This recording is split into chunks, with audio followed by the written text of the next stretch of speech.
Hello, everybody. Happy Tuesday. Today's lesson is an introduction or a hook. We're going to be talking about the U.S. government response to COVID.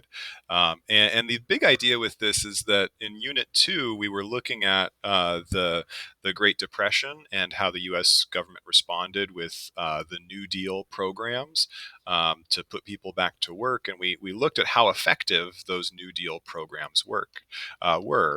And so, in particular, we had these same two standards: evaluating institutions standard, where we were evaluating how well did the New Deal programs work in addressing the social and political problems at the time.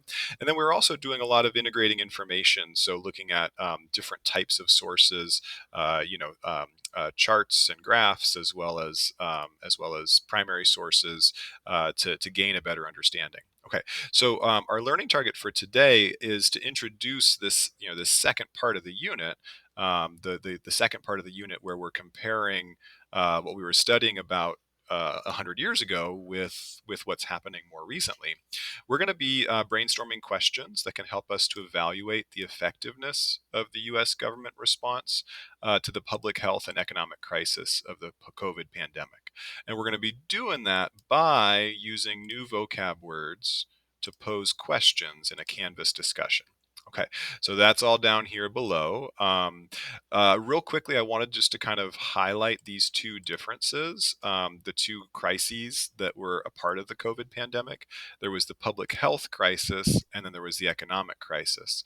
And so some of the things that the government did to address the public health crisis, was closing down schools and businesses, providing COVID testing, and then especially developing a vaccine. On the economic side, there was stimulus checks to help cover costs, the Paycheck Protection Program to keep people employed, and that was just a couple. There was other economic programs as well. Okay, so how well did those programs work? What was the impact? What was the effect of those programs? So if you click here to join the Pear Deck during the guided practice or we do section, we're going to look at these three graphs. So the first one is excess mortality. And so it's looking at how many additional people, excess, and mortality means died. So how many additional people died in each of these countries. And you can see that the United States is unfortunately ranked, way out ahead of these other wealthy countries. And then you can also see the second part of that graph is looking at the breakdown by race and ethnicity. It says higher excess deaths during the pandemic were partly driven by racial disparities, and so you can see these different racial and ethnic minorities. So American Indian is that, Black, and then this is Native Hawaiian and other Pacific Islanders, and this is Hispanic. And so, what does this chart say about which groups in the U.S. were impacted? And it shows that not every group had the same excess mortality rate.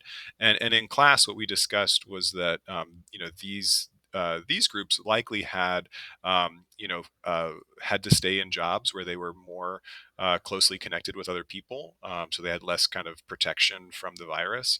Maybe also that if one person in the household did get sick, there might be less opportunity to quarantine or to separate yourself, or that they might have less access to healthcare, that kind of thing as well. And so we just noticed the large disparity. On the economic side, we took a look at this chart that said the U.S. economy has widened compared its lead over Europe since. So this is the U.S. compared to the United Kingdom and the Eurozone, and so this purple line shows U.S. economic output, and the little dip right here shows that the pandemic did cause a contraction or a recession in the economy, but that the economic numbers bounced back up pretty quickly, especially in comparison to the United Kingdom or to Europe, where the drop was higher, was larger during the pandemic, and that only now a couple years later are they finally getting back to kind of pre-pandemic levels in their economy. And so using that information, or just having that in the back of your mind, and then using some of these vocab words, what questions do you want to make sure get answered as we're looking at these at this question of the government's effectiveness in responding to the COVID crisis? So click here to reply and post the question that you're interested in, and tomorrow is an asynchronous day. And so we'll have you guys doing content exploration where you're reading articles and watching videos, gathering notes that will help you on the assessment and the discussion that's coming. Hope you have a great day, guys.